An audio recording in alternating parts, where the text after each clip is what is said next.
Salut! Bine ai venit la Superhumans, podcastul nostru pe care îl transmitem o dată la 2 săptămâni. Știm că e duminică, e ora 11, probabil că ți-ai băut cafeaua, așa că te invităm să bei cea de-a doua cafea cu noi. Cine suntem noi? Păi subsemnatul, Mihai și invitatul nostru de astăzi, Radu Umbreș. Radu este antropolog, e pasionat de curiozitate, în general tot ce înseamnă antropologie, și avem o discuție foarte interesantă în care unul din cele mai interesante subiecte este ce ne definește pe noi ca și cultura. Te invităm să petreci următoarele 45 minute cu noi și dacă îți place ceea ce facem, să ne dai un subscribe, poți să ne dai un like, un share sau chiar să scrii un mic comentariu. Avem nevoie de comentariul la vostru să știm că ne suntem pe drumul cel bun. Îți dorim o vizionare plăcută.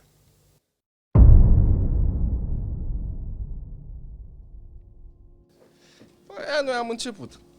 Asta e probabil că se vede, nu? Nu e nicio problemă, deci tu Este relaxare totală, total, da. da, suntem Da, complet. ne dorim, dacă se poate, să vină să ne lase aici la intrare 10 lei, măcar. Nu ne deranjează, încă n-avem Și mă, nimic. poate luați 10.000 de euro la Coca-Cola, să nu fie probleme. Nu vrem, gândesc. vrem să lăsăm foarte liber. Da, Nici n-aș. încă n-avem. În măsura în care se poate... Da. orice Aveți bine parele de- de whisky, încă n-a venit Jack N-avem Daniels. Exact nimic. Salutare, dragilor, mulțumesc tare mult că v-ați alăturat invitației de astăzi. Mulțumesc mult, Radu. Mulțumesc mult, Petru. Vorbim astăzi tot așa despre superputeri și continuăm seria noastră de episoade de podcast în care încercăm să aducem oameni pe care noi îi considerăm foarte inspiraționali, oameni care au făcut foarte multe lucruri cu care noi ne mândrim, în sensul că ne mândrim că ne fac și pe noi capabili sau ne fac să ne gândim la lucrurile respective și cum ar fi să încercăm să le facem și noi. Și astăzi, avându-l pe Radu alături de noi, o să explorăm așa un pic subiectul ăsta antropologiei și să vedem efectiv cum te ajută să știi cât mai multe lucruri despre antropologie. Și o să încep cu o întrebare. E o întrebare destul de, nu știu, sper eu pertinentă și o să încerc să te întreb încă de la început să-mi spui cum ți-a schimbat ție efectiv viața, pasiunea asta pentru antropologie. Păi, cred că în primul rând mi-a schimbat-o și m-a ajutat foarte mult că am găsit o chestie pe care să-mi placă, să o fac foarte, foarte mult și din care să pot și să trăiesc. Care e un lucru care, ne dau seama, sunt foarte norocos pentru chestia asta.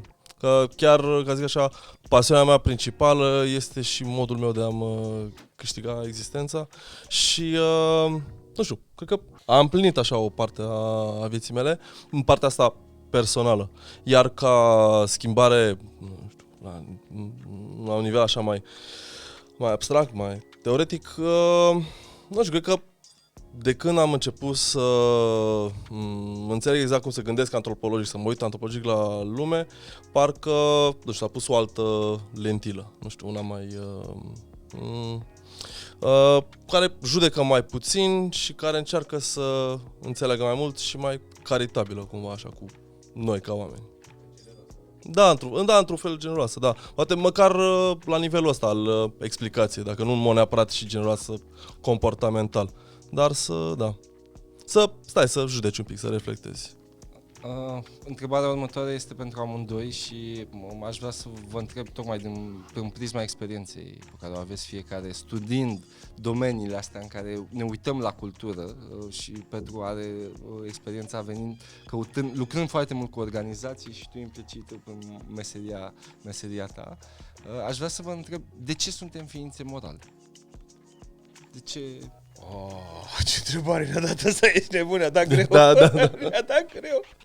Mă simt parcă că ești Denis Rifai și ne pui întrebări să mă... Ce vă zic? Urmează întrebarea? Dar ce este binele până la urmă? Da.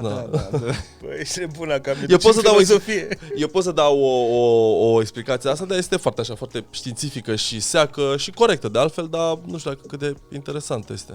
Adică explicația, hai să dau tot. Suntem ființe morale pentru că e o inclinație care s-a dezvoltat în noi ca ființe biologice ca să cooperăm pentru asta.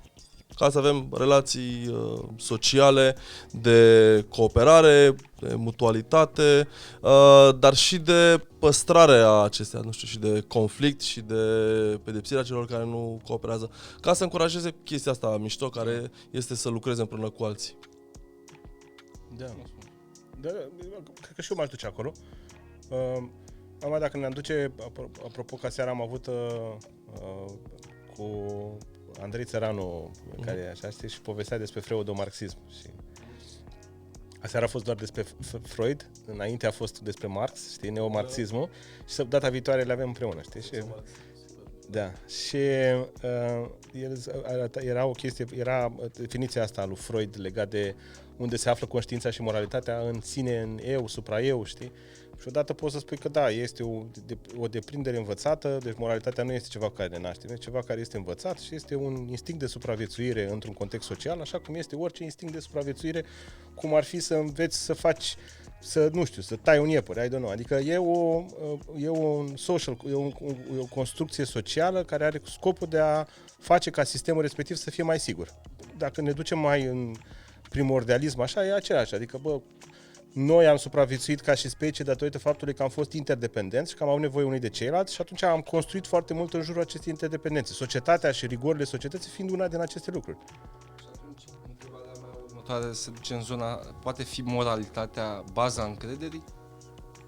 Adică putem să luăm în calcul, când vorbim despre moralitate, mă leg un pic și de ce spuneai tu, în ideea în care suntem morali pentru că vrem să colaborăm, dar implicit, de cele mai multe ori, colaborarea asta apare în momentul în care există încredere la nivel de persoane și atunci de asta eram curios să văd privire la încredere. Cât de mult ne ajută să avem încredere și implicit ulterior să ne ducem către o zonă de moralitate.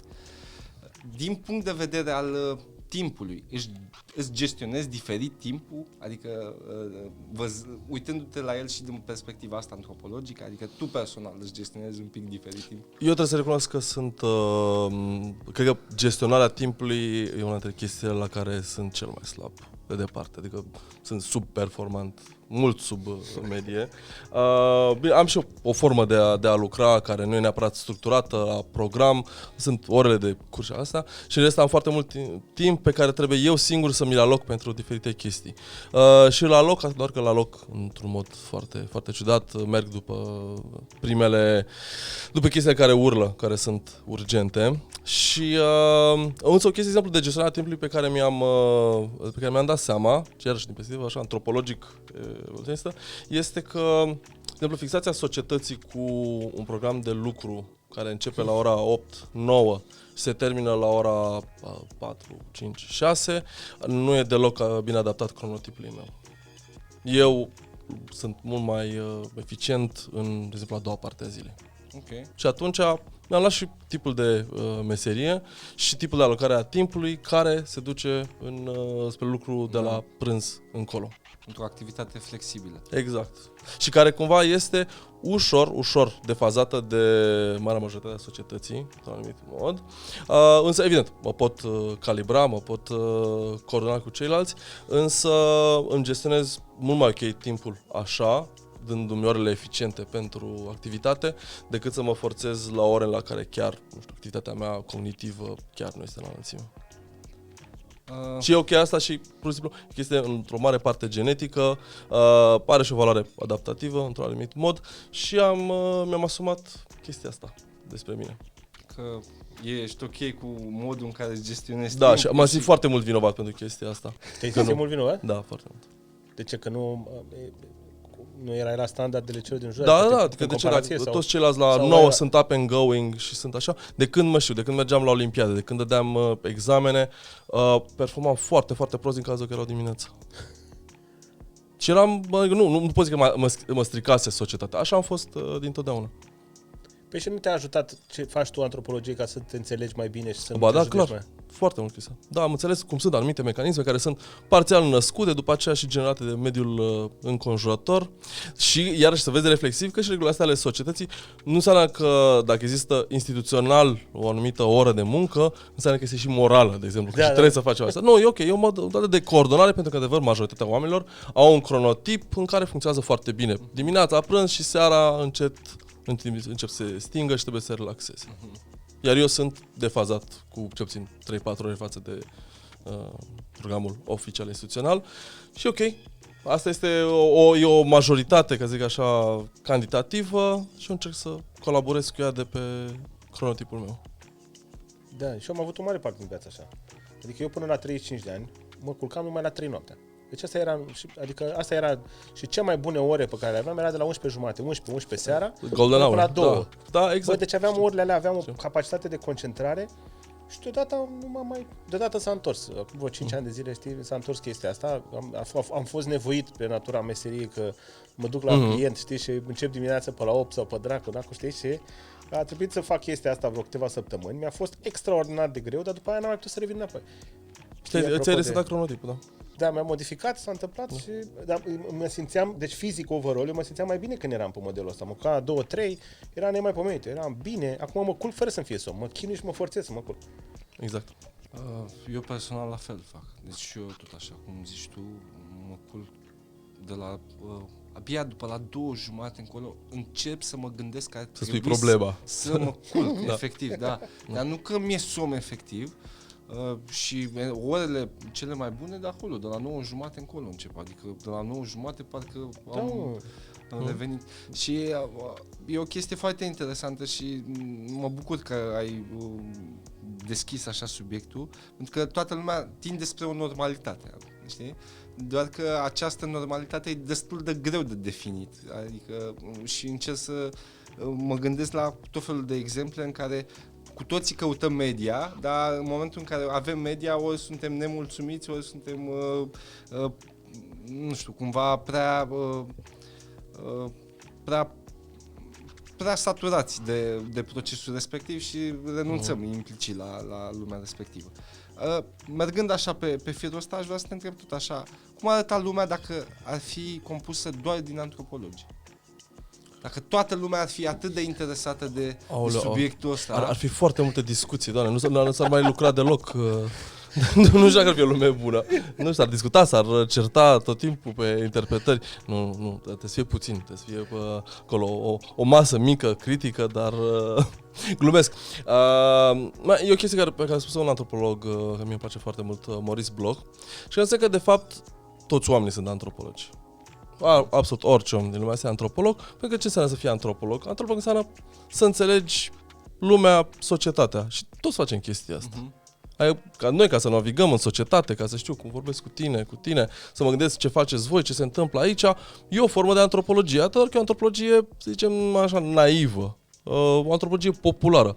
Așa cum avem, nu știu, și cunoștințe de fizică naivă sau de chimie naivă. Știi că dacă te împiedici sus capul. Exact, chestii de genul ăsta, mecanică naivă, pe care le au și copiii de când se nasc. Și apropo, te vreau să te contrazic, că nu ne naștem cu moralitate, ne naștem cu niște intuiții morale. Adică copiii mici de 3-6 luni... De rușine?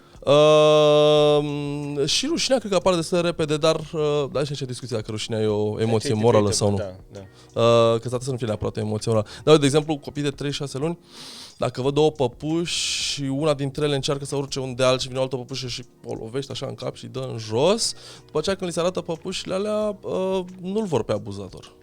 Deja au un fel de concept că cineva a făcut rău. Iar dacă o altă păpușă vine și l ajută să urce dealul, pe celălalt mai muțoi, îl vor, le plac care ajută.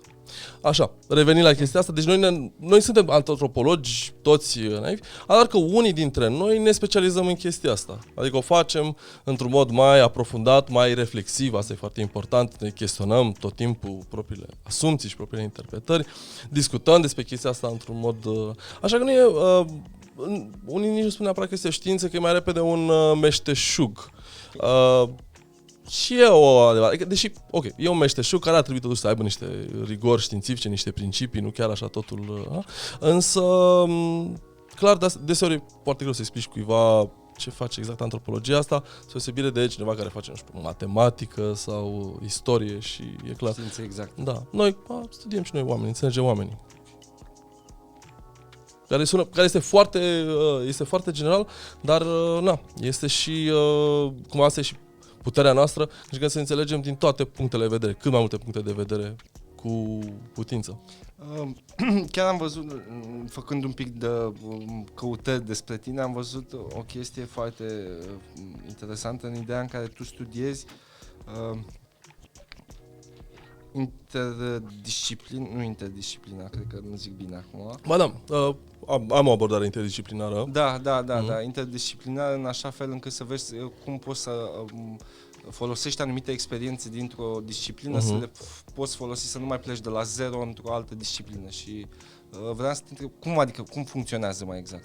Păi, pot să spun cumva exact care a fost parcursul meu, pentru că eu antropologia este foarte, foarte diversă, spre deosebire de alte științe, este ceea ce s-ar numi ori multiparadigmatică sau chiar non-paradigmatică. Nu există o paradigmă dominantă sau două paradigme în competiție, câte bordei atâtea obicei, o variație foarte mare de interpretări, de teorii. Okay. Iar pe mine chestia asta m-a atras foarte mult, că îmi plăcea toată această creativitate și această explozie de idei, dar în timpul doctoratului m-am simțit pierdut. I felt lost, că n-aveam niciun reper. Deci cumva chestia care m-a ajutat, adică aveam date, aveam cercetare, aveam un subiect, dar nu se legau la oaltă. Ce le ține pe toate chestiile astea? Deci mai mult decât o poveste. Deci așa am descoperit că abordările care vin dinspre psihologie, în mod special, și pe aceea am dat seama că, de fapt, spre ceea ce înseamnă științele cognitive. Adică un model al minții umane, cum funcționează mintea umană, care împrumută, care se leagă și de psihologie, și de filozofie, și de lingvistică. Și cumva, cât un pic din toate chestiile astea, mi-a oferit mie așa o unghiul de care eu aveam nevoie ca să înțeleg societatea, prin perspectiva asta a minții. Așa că a trebuit să pescuiesc oportunist din fiecare domeniu ce aveam nevoie ca să explic fenomenul ăla la care mă uitam eu. Simți că facem și noi asta în industria noastră? Foarte empiric, cel puțin. Adică nu documentat. De asta cumva și am avut... De asta și am simțit, de exemplu, că m-a ajutat pe mine foarte mult cursul la care am participat cu tine, pentru că am putut să pun degetul pe niște lucruri care le simțeam intuitiv, știi, și pe care le făceam în meseria mea, dar nu neapărat puteam să găsesc un template, știi? Și ne-am vorbit despre rudenie. Mi-a plăcut foarte mult discuția în sine, pentru că, știi, nu vezi pădurea de copaci, copaci de pădure, știi? Și foarte mișto a fost conversația noastră și cursul în sine, în care am înțeles, care este motivul pentru care oamenii se rudesc, de ce a avut, care, știi? Adică există pentru că sunt foarte multe științe, știi? Și fiecare dintre științe are un grad de aplicabilitate. Știi? Și matematica este o știință extraordinară care stă la baza celor mai multe dintre științe, știi? Și aplicabilitatea matematicii în sine nu este matematica în sine, cât este logica matematică pe care o iei să o transformi în gândire critică și o duci mai departe în celelalte științe. În antropologie mi s-a părut, și cel puțin în ce am discutat noi, pe mine m-a făcut să înțeleg, faptul că în esență noi avem nevoie să ne simțim conectați cu ceilalți mai presus decât faptul că suntem prieteni. Dacă o să găsim niște pasaje comune sau dacă o să ne dăm seama că de fapt într-un mod foarte pragmatic avem nevoie unul de altul, vom face pe dracu în patul să ne înrudim. De ce? Pentru că atunci considerăm că relația noastră este și mai puternică, știi? Și mi-am dat seama că, în discuția pe care noi am și în cursul pe care l-am avut, mi-am dat seama că, este despre cum putem să facem relațiile mai puternice. Mai puternice. Adică această interdependență de care îi povestesc este atât de adânc înfiptă încât ea s-a transformat în niște cutume de mii de ani pe care noi nu neapărat le și înțelegem. Eu, ce puțin, nu neapărat le și înțelegeam. Știi? Adică mi s-a părut foarte, foarte aplicată, știi? Foarte, am pus mâna pe o chestie foarte țapănă pe care am înțeles-o bine și îmi dau seama că stă, ce puțin pentru ce fac eu, și anume că construiesc echipe, îmi dau seama că da, e o premiză foarte bună și că oamenii implicit își doresc să facă lucruri unii cu ceilalți și că există disonanțe, evident, de toate tipurile emoționale, cognitive, dar în principal oamenii își vor dori să facă lucruri împreună. Și va fi atât de tare încât oamenii își vor dori să se relaționeze dacă se plac sau dacă au niște nevoi unii de ceilalți, încât vor duce mai departe lucrurile. Și ca să citeți un clasic în viață unde nu e chimie, e istorie. Da, unde nu e chimie, e istorie, da.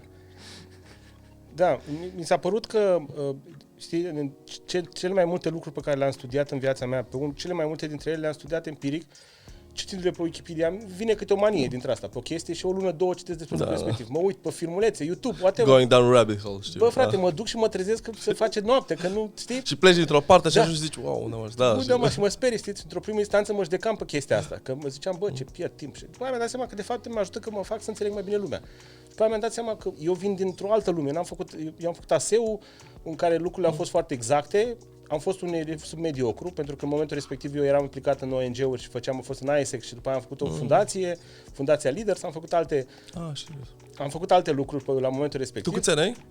Sunt cu un an mai mic ca tine. În 81 sunt născut. Tu ești în 80, nu? 80, da. Da, pentru că sună foarte familiare toate și Leaders și astea, se dunelet așa.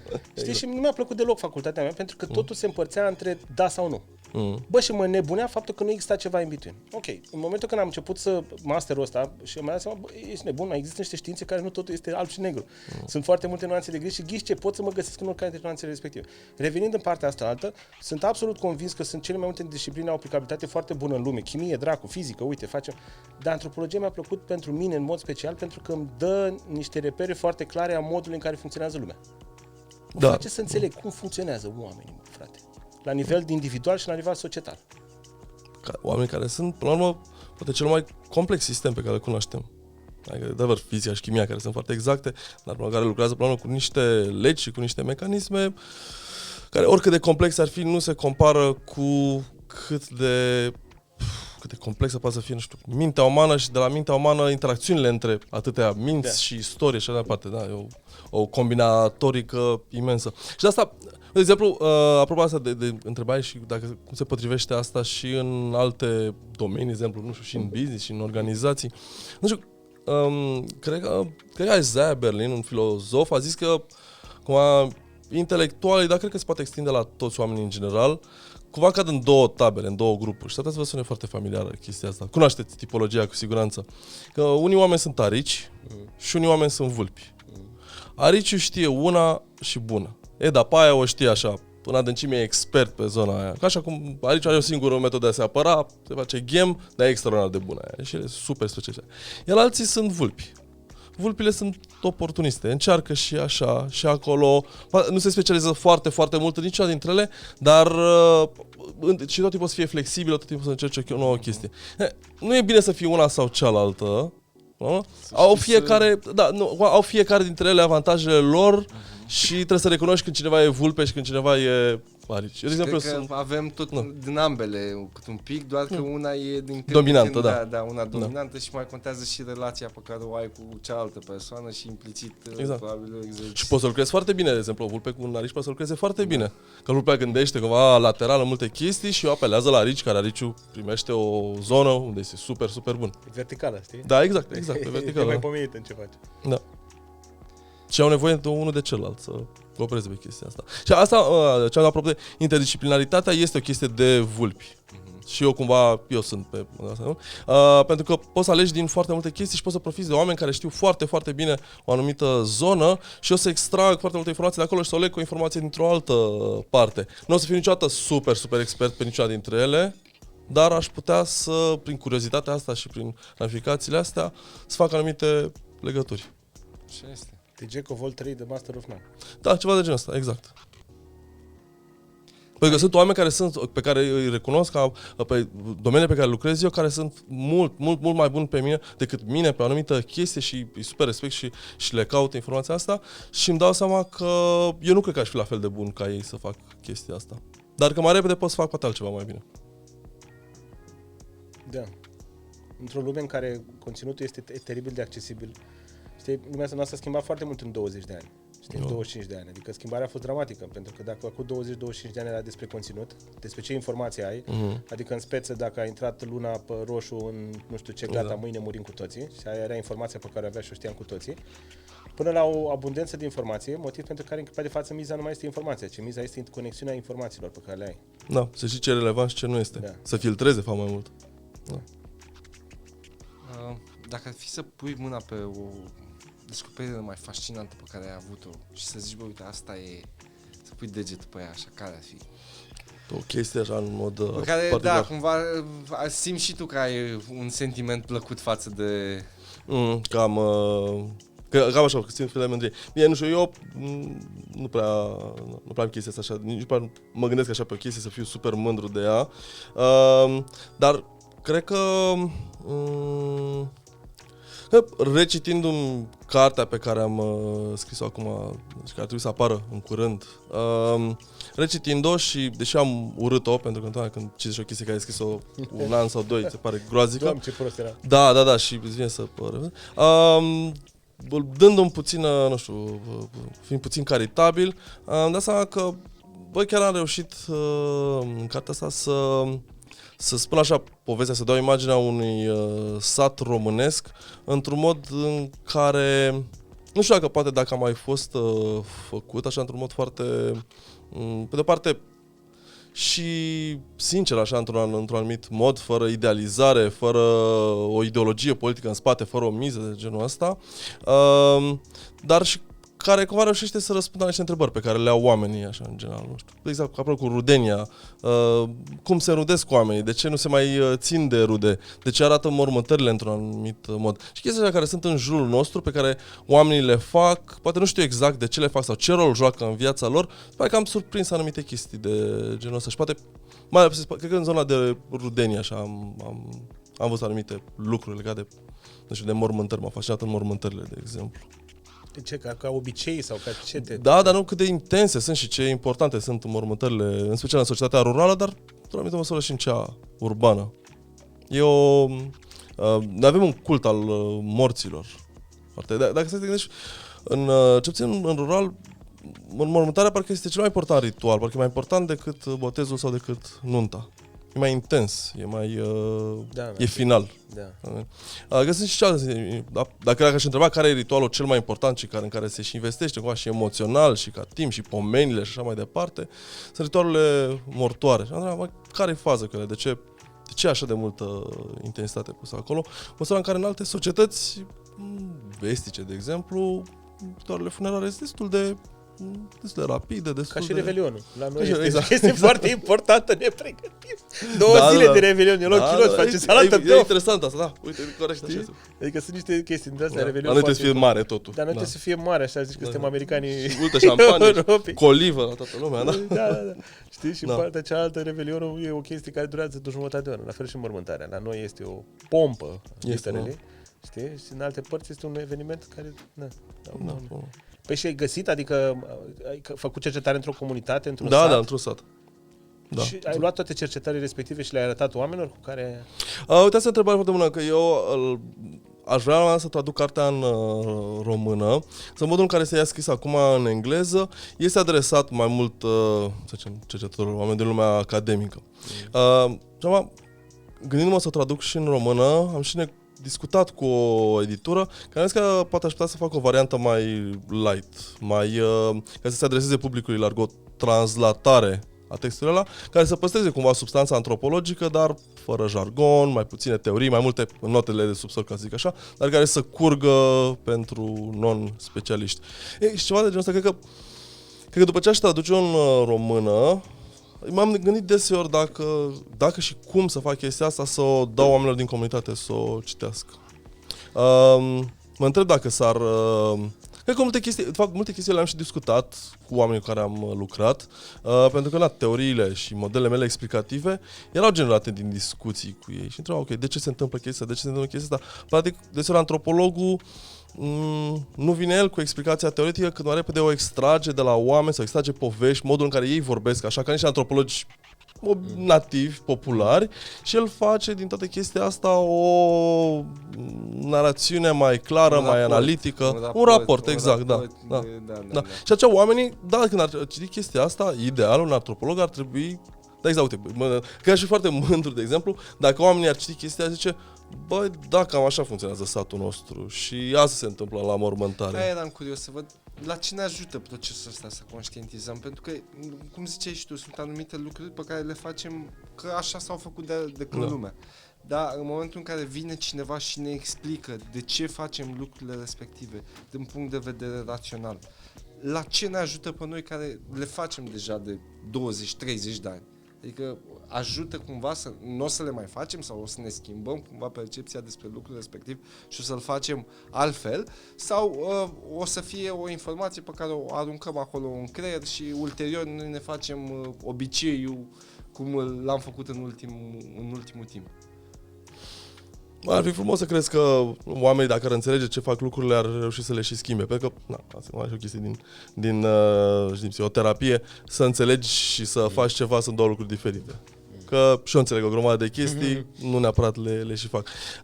Dar măcar ce pot să spui este că înțelegem măcar e primul pas necesar. Apoi, după aceea, că oamenii pot să și schimbe ceva, că pot să înțeleagă, nu știu, dacă le spuneam lor despre rasism și încerci să le explici, până mai explici de ce are el anumite atitudini, de ce are anumite gânduri și care s-ar putea să nu aibă o reflexie cu realitatea, cu categoriile pe care el le are, nu există.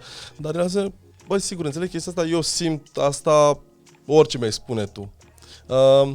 E greu de spus dacă oamenii, pur și simplu, dacă văd un model care le explică comportamentul, vor putea ulterior să-l și modifice. Dar măcar se vor gândi la el. Nu e imposibil. Uite, puteai să faci un studiu antropologic despre o comunitate căreia ai făcut un studiu, ai prezentat un research. La un moment dat, știi, toată lumea a venit și a văzut, bă, ești nebun, noi de asta facem asta. Și după aceea să-i observi 5 ani de zile mai târziu dacă au schimbat-o pe lucrurile respective, știi? Adică să stai, faci studiu asupra propriului studiu. Dar, uite, de exemplu, eu, legat de conștientizare, pentru că, de exemplu, mie mi se întâmplă să ajung într-o echipă și echipa respectivă e one way or another, știi? Și eu trebuie să îi fac pe oameni să conștientizeze anumite comportamente pe care le au. Comportamente, strategii sau rezultate. Pentru că eu am un triunghi și spun așa, bă, totul este în triunghiul ăsta. Avem niște rezultate, facem lucrurile pentru rezultate, le declinăm în acțiuni, asta e felul în care obținem rezultatul respectiv, iar la baza acțiunii este un comportament. Adică în speță sunt competitiv. Sunt competitiv, asta mă face să intru în competiție cu tine pe un target pe care noi îl avem și la rezultatul este că reușesc că-mi îndeplinesc target. Și îmi dau seama că dacă eu vreau să mă duc într-o echipă, trebuie să înțeleg echipa din cele 3 dimensiuni. Și dacă dimensiunea de rezultat este cea mai schimbabilă, dimensiunea de acțiune este so and so, dimensiunea de comportament este lucru cu omul. Știi? Și atunci întrebarea mea este de multe ori, sau a omului este, bă, dar ok, am mai făcut să înțeleg de ce mă comport eu chestia asta. Adică, dar ce fac cu asta? Da, exact. Și întrebarea a fost foarte bună, pentru că multă perioadă m-a blocat. Eu mă simțeam că sunt în fața unei evrica și zic, bă, ești nebun la capul de asta este. Și el a spus, păi bun, bravo, și nu știam ce să-i spun, dar eram mulțumit că am fericit că am găsit-o, știi? Și pe aia mi-am dat seama că, de fapt, în momentul în care cu adevărat înțelegi de ce faci ceva, ai o alegere. Să o faci. În momentul în care nu înțelegi ce o faci mecanic, n-ai nicio alegere. Dacă vrei, dezvoltarea personală despre care e foarte super mega hype, este despre faptul că noi suntem în controlul modului în care reacționăm asupra lucrurilor care ni se întâmplă. În controlul. Adică în speță, dacă eu ți aduc ție o caradașcă, în acest moment radașcă, la mine spunea caradașcă în Francia, rădașcă și ți-o pun la 3 cm de față, deși tu știi că eu nu o să ți-o pun pe față, tu o să ai o reacție foarte nasoală. Tu nu alegi reacția ta, tu ești victima reacției tale. Reacția ta este embedded, e în tine, frate. Sau un lucru foarte scârbos, sau, nu știu, o fobie pe care tu ai. În momentul în care tu înțelegi faptul că acea reacție pe care ai tu este o alegere care a venit în urma unei traume, a unor expunere, a unor whatever sau ceva, poți să alegi dacă vrei să ai în continuare reacția respectivă sau dacă vrei să o schimbi 1%. Dar poți să o alegi. Da, în momentul când nu înțelegi, eu nu înțeleg de ce ne batem. Adică eram la Păunești, de exemplu, e o localitate în care am copilărit când eram copil în Gazut, Francia, unde aia pe 1 ianuaie, frate. Deci n-ai văzut așa ceva. Se îmbracă niște costume și cu niște măști și cu niște chestii mari cu pari. Bă, și să bat oamenii. Da. Bă, dar știi cum să bat? Bă, ai, Doamne, Maica, Domnule. Ce, dealul cu valea sau cum e? Da, dealul, adică, bă, dar oamenii se băteau cu parurile, mă. Da? Deci intrau în curte, trebuia să fii îmbrăcat, aveai o masca respectivă care, mă rog, avea ceva pe ea și deasupra aveai o chestie ca un coif mare cu niște surprize, cu niște felicitări. Și când eram copil, eu întrebam, bă, dar de ce vă bat? Nu știu. Ne batem. Bă, dar voi sunteți prieteni, că aveți probleme. Nu avem nicio problemă, dar așteptăm. Așa 1 ianuarie, știi? Așa e pe la noi, da. Ulterior, evident că da, există, chiar dacă nu poți să o faci. De exemplu, uite, discutăm despre fumat. Faptul că înțelegi de ce fumezi, înțelegi unde te ajută, îți dă opțiunea să continui în accepțiunea ta. Adică, bă, eu continui pentru că am înțeles, adică îmi dă o nicotină, e o parte din I reward myself with this, adică ok, o fac în consecința faptului că îmi asum și costurile. Îmi asum costurile de orice fel, absolut, dar o fac asumat într-o consecință a înțelegerii lucrurilor respective. În momentul când nu înțeleg lucrurile din jurul meu, nu am acest nod decizional de a accepta sau nu. Corect. Știi? Da. Și mi se pare că un rol foarte important în explicarea lumii noastre este că atunci când înțeleg lucrul respectiv și cu adevărat înțeleg, am o alegere. Alegerea de a face lucrul respectiv în forma respectivă sau a încercat să schimb 1 grad, nu mai mult decât atât. Da. Și de fapt răspunsul meu după ce ani de zile am încercat să mă deșteptez și nu am reușit neapărat să fac asta, a fost să-i spun omului că, bă, uite, în acest moment ai înțeles de ce reacționezi așa, ai înțeles ce aduci în clipa de față și de unde aduci, că n-au nicio vină oamenii ăștia că tu acum 7 ani ai fost într-o altă parte, da. Ok, vrei să o faci în continuare? Da. Ok, dar vrei să o faci. Deja nu mai ești prizonierul unui reacții impulsive. Și devii și responsabil. În momentul în care ai alegerea, atunci devii responsabil. Dacă cumva din anumite mecanisme tu rămâi pe o singură chestie, că doar atâta știi, doar atâta crezi, aproape poți să spui că nu ai responsabilitate, dar în momentul în care alternativa ți-a oferit, atunci da. Din punct de vedere general, global, există niște metode mai eficiente ca să ne schimbăm obiceiurile astea? Adică trebuie să renunțăm la ceva, e un preț pe care trebuie să-l plătim în general sau efectiv trebuie doar să conștientizăm? Adică că e important să conștientizăm, dar mă gândesc că timpul pe care îl locăm obiceiului respectiv va trebui să-l luăm din altă parte. Aici e mai complicat un pic și te răspund înaintea lui Radu, deși el e expert. Să știi că foarte multe din lucrurile pe care noi le facem, chiar dacă nu știm și nu le înțelegem, nu ne fac neapărat plăcere, fac parte din identitatea noastră. Ne definesc. Acum, noi naștem cu golul ăsta al lipsei de identitate. Noi nu știm cine suntem, ce suntem.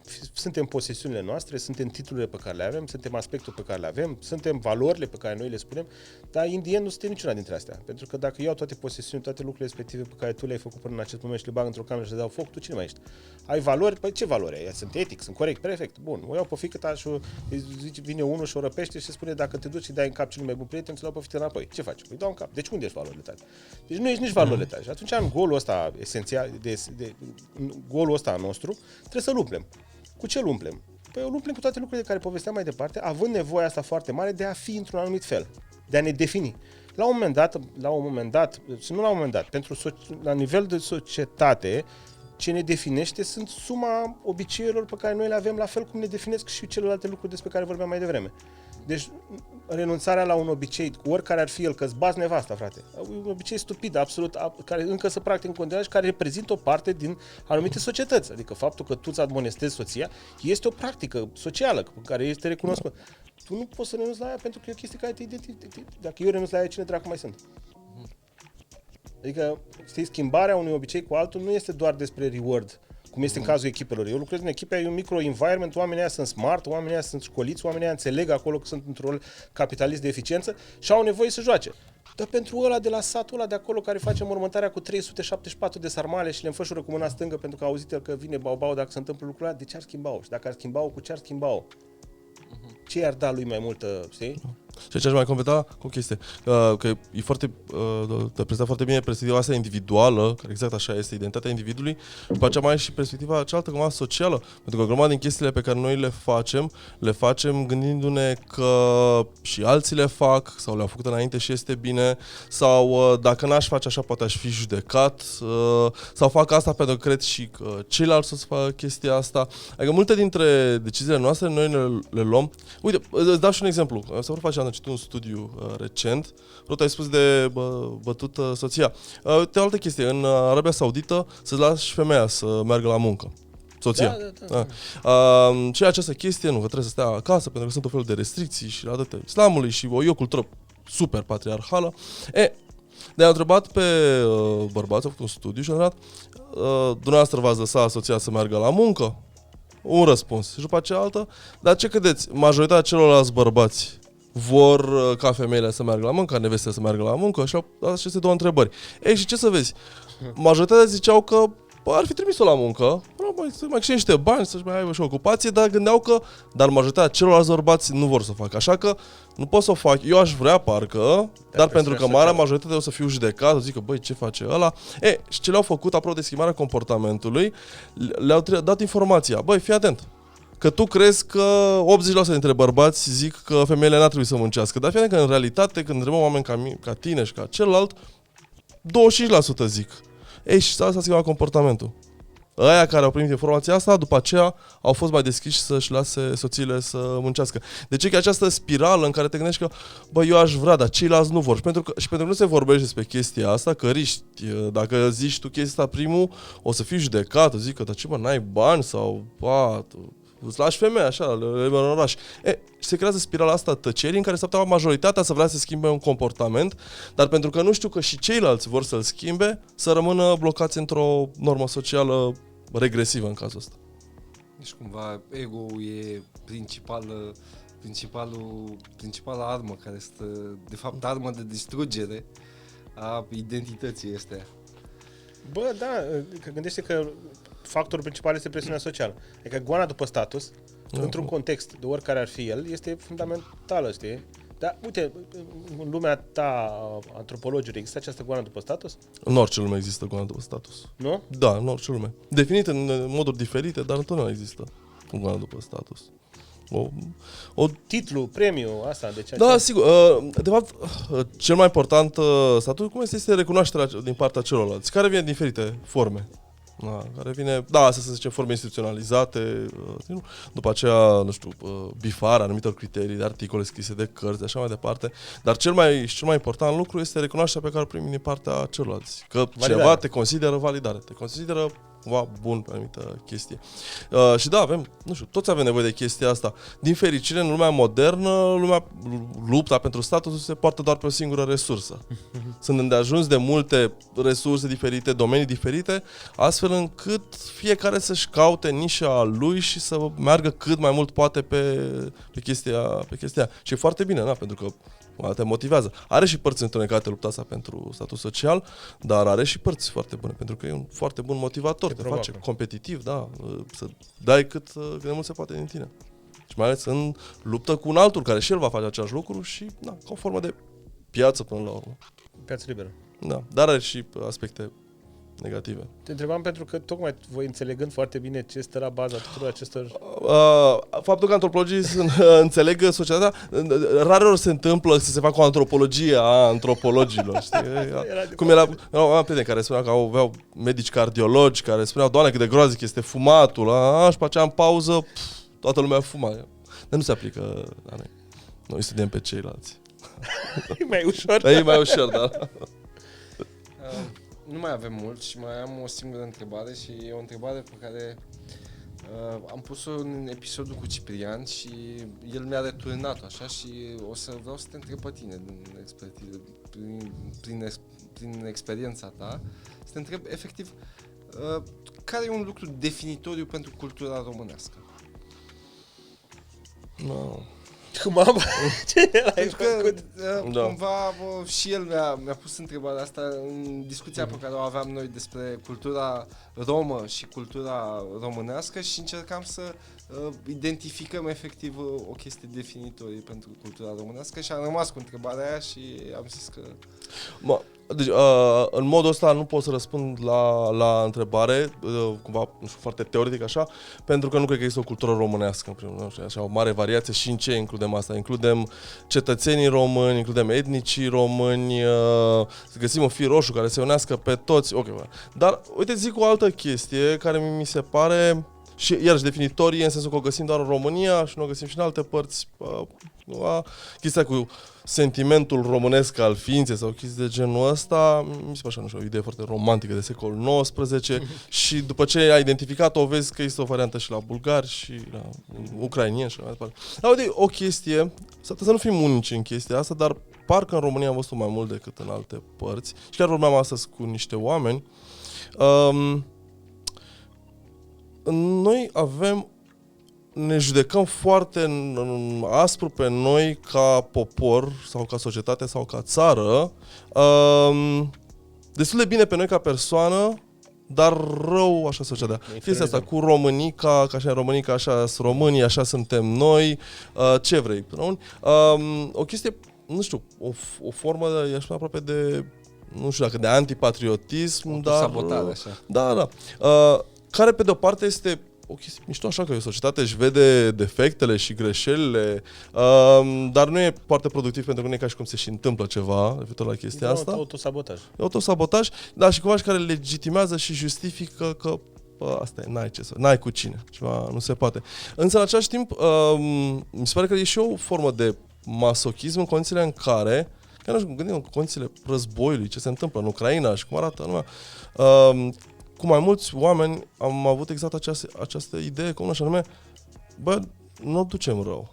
Adică e totuși cu tot când ne gândim noi, ok, că nu este ca în Danemarca sau ca în Norvegia, ok, sigur, dar suntem într-o parte bună a lumii și suntem într-un moment totuși bun al istoriei noastre și, ok, sunt o grămadă de probleme în jurul nostru, dar parcă să fie momentul în care o formă de asta de optimism și de un fel de mândrie de asta rezervată, dar față de ce am făcut bine, să înceapă să domine împotriva pesimismului și a autoflagelării. Astea. Nu, asta și parcă n-am mai văzut-o în alte părți atât de mult cum o văd la români. Știi că eu am o întreagă teorie la mine, care n-am apucat încă să o documentez, despre faptul că eu cred că ce ne definește pe noi, și nu doar pe noi, dar pe noi în esența necunoscătorului, și a practicianului mai curând, este un individualism foarte puternic. Absolut de acord. Un individualism foarte puternic. Declinat în diferite forme. Pentru că știi că eu m-am apucat să studiez despre individualismul ăsta atunci când am fost student la Aspen. Bă, mi-am dat seama că erau atât de deștepți, erau colegii mei.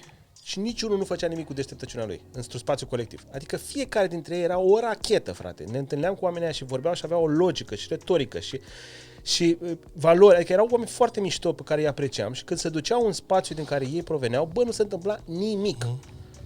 Și mă termina chestia asta, bă, dar de ce cu mama măsii? Știi cum se întâmplă chestia respectivă? Și pe aia mi-am dat seama că, bă, de fapt, stai o secundă, că noi valorizăm foarte mult performanța individuală. Și că pentru noi performanța individuală, nota pe care tu o ai, este definiția ta. Ești elev de nota 10. Ei, de acolo cumva am făcut un research pe care ulterior vreau să transform într-o lucrare de doctorat pe care începusem cu Vintilă, cu care s-a îmbolnăvit și care el mi-a dat o parte de materiale la dispoziție. Și un material foarte interesant pe care mi-a adusese el era, cu asta, ca să susțin un pic individualismul ăsta despre care vorbesc. Spunea, bă, uite, noi cumva istoric avem o problemă în a face, că suntem foarte buni individuali, chiar și în doi, problema apare de la 3 încolo. Bă, când apare al treilea, bă, parcă deja o luăm razna, știi, suntem, adică doi o ducem bine, 3, și dacă ne și uităm la companii, dacă comparăm noi cu alte țări, unde alea acolo sunt 3, 4, 5, 7 acționari, la noi 1, maxim 2 și în zonă. Bă, dacă când am auzit 3 ăsta, m-a disperat pentru că mi-am amintit de o lectură pe care noi a trebuit să o citim ca fiind definitorie pentru neamul românesc, numită Miorița, frate. Ce trăi. Băi, deci m-am urât Miorița, în principal datorită gradului de futilitate al acelui individ care acceptă cu inima deschisă. Eu înțeleg foarte bine această acceptare în fața sorții și, bă, deci mi se pare o chestie frumoasă și eroică, dar în același timp atât de contraproductivă, știi? Băi, nene, fight for your rights sau negociază pentru faptul că vrea... Du-te la unul dintre ei atunci și zice, băi, dar nu mai bine îl belim noi pe ăsta, fii atent că am eu niște oi. Dar dacă ne înțelegem noi doi, îi dai țeapă lui fraierul și... Exact, fă ceva, fă o combinație românească acolo. Deci lasă, nu opri aici, nu te opri acolo. Și mă dispera pentru că tocmai nu înțelegeam când eram copil de ce căcat eu trebuie să accept acest lucru ca fiind definitoriu pentru cultura românească. Dar acest lucru cu 3 oameni a fost un trigger foarte mare pe care mi l-a zis Vintilă, știi? Și eu am asociat-o după aia cu Miorița. Revenind, cred că e grad foarte mare de individualism. Și că, vezi tu, dacă ne uităm așa un pic cu zoom out, putem să avem binele individului sau binele societății. Dar e foarte greu să le avem pe amândouă în același timp. Știi, ororile comunismului a fost despre binele societății. Societatea așa cum a fost ea. Dar în principal era societatea pusă în față, nu neapărat individul. Anii evolutivi, ultimii ani de zile, evoluția s-a dus către libertarianismul individual, nu către binele colectiv, știi? Aș zice că încă suntem foarte individualiți și faptul ăsta că noi nu reușim să facem echipă cu alții, că noi nu reușim să ne vedem ca un neam, ci ne vedem ca o adunătură de oameni care au niște interese comune, mai curând vorbind aceeași limbă și împărtășind poate aceleași obiceiuri pe aici pe acolo, este, dacă vrei, o premiză pentru ce spuneai tu și mai devreme. Această autosabotare, această imagine teribil de maculată pe care o avem asupra noastră, nu suntem în stare de nimic, vai de capul nostru, adică cam astea sunt, adjective. Și pleacă de la o chestie foarte interesantă, că de multe ori spunem niște lucruri, dar când e să facem contrar, știi? Și atunci și lucrurile pe care voi le-ați spus, noi le spunem despre noi, că suntem de căcat ca țară, că nu știu ce, dar în momentul în care suntem noi puși în postura de a reprezenta, de a face, noi facem cum trebuie, adică orice om care merge în afara țării nu mai aruncă gunoaie pe jos, dar cu toate că există șansa ca în România să le arunce. De ce? Că aderă la societatea respectivă. Iar eu m-am simțit atât de atras de conceptul ăsta, încât am zis, bă, voi face, am făcut expozițiunea asta pe care acum o prezint, pare articulată, ea a fost practic în mine, așa, bucăți cu bucăți care s-au format, dându-mi seama că e unul din motivele pentru care fac ceea ce fac. Pentru că oricât de bune am fi fiecare individual, niciodată nu vom fi mai buni decât dacă am fi toți împreună. Sigur. Și e foarte mișto că ai spus asta cu individualismul, pentru că pe mine m-a disperat foarte mult timp când eram tânăr și citeam diferiți gânditori, să zicem mai de dreapta, care spuneau, Doamne, pe noi ne-a distrus comunismul, faptul că e spirit de turmă, faptul că suntem așa, totul prea multă comunitate, la noi nu există individualism. Și mă uitam în jur și eram, what the fuck are you talking about? Dimpotrivă, la noi este hiperindividualism, fiecare cu aia măsii, fiecare cu... Însă, într-adevăr, e un amestec de individualism în care nici nu vrei să ieși prea mult în față de ceilalți, că nu e tipul ăla de individualism în care nu-ți pasă. Nu, e tu pentru tine însuți și neîncredere, da, pentru bucățica ta, dar nici să nu faci prea mult că te uiți și în partea cealaltă. Și nu știu, foarte prost înțeles ideea asta că ai de ales între cumva comunitate și binele comunității și binele individului. Păi, de fapt, dacă ne uităm cumva din foarte multe, nu știu, și evoluția speciei noastre, de fapt, binele cel mai mare al individului apare în momentul în care face un mic sacrificiu individual pentru a contribui la binele comunității și apoi de la binele comunității se întoarce către el și este mai bine decât dacă n-ar fi contribuit. Că de fapt, iarăși, nu există. Asta e chestia cu comunismul. Era binele societății. Nu era nici binele societății, pentru că ce se întorcea la oameni era foarte puțin și foarte rău. Deci asta înseamnă binele comunității. Că nimeni nu se sacrifică pentru comunitate, pur și simplu, la nesfârșit. Ok, poți să fii generos, dar nu poți să-ți dedici viața doar celorlalți. E probabil tot o formă de, să zicem, egoism mascat, în care și tu vrei să-ți fie bine și tu vrei să fie bine și eu vreau să-mi fie bine. Da, dacă noi lucrăm împreună, o să ne fie fiecăruia mai bine decât dacă stăteam singuri. Dar pentru asta, da, suntem 3 deja, trebuie să avem încredere în noi, am făcut o regulă și cumva societatea începe de la 3. Că de la 3 începe societatea pentru că e momentul în care 2 pot să domine pe 1. Exact cum este în Mioriță. Da. În 2 oameni nu e societate. Da.